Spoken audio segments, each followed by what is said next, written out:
Kingdom Rush Vengeance is the latest sequel to the Kingdom Rush series, all about holding back waves upon waves of enemies. Kingdom Rush Vengeance is an interesting twist on the standard Kingdom Rush experience. Sure, you're still basically doing the same thing, defending choke points as enemies rush in from determined entrances and try to kill you, but this time it's different. You're the bad guy. In Kingdom Rush Vengeance, you play the villain of the previous game, come back for reasons unknown, determined to reconquer your terrible empire and wreak havoc upon the world.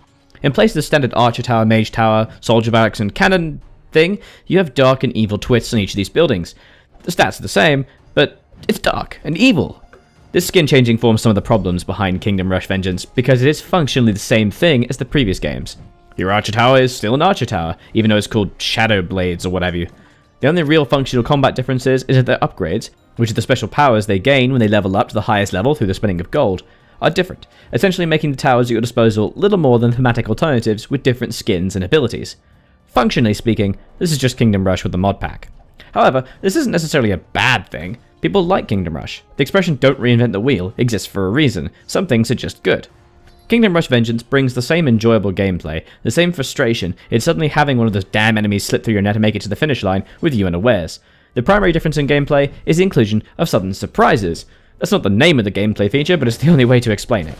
After a few levels, maps will feature a few unique terrain features that might look innocuous to begin with, but are actually horrible in game ending.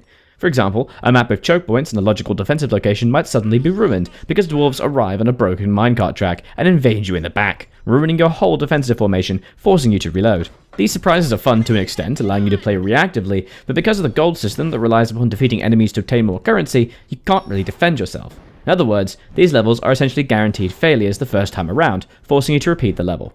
Kingdom Rush Vengeance is the same as the previous games, only with a few cosmetic and thematic twists. It's the same fun tower defense gameplay, modeled to perfection. However, it has a few new frustrating features and a whole host of irritating changes. It's a good fun, but can also be terribly annoying.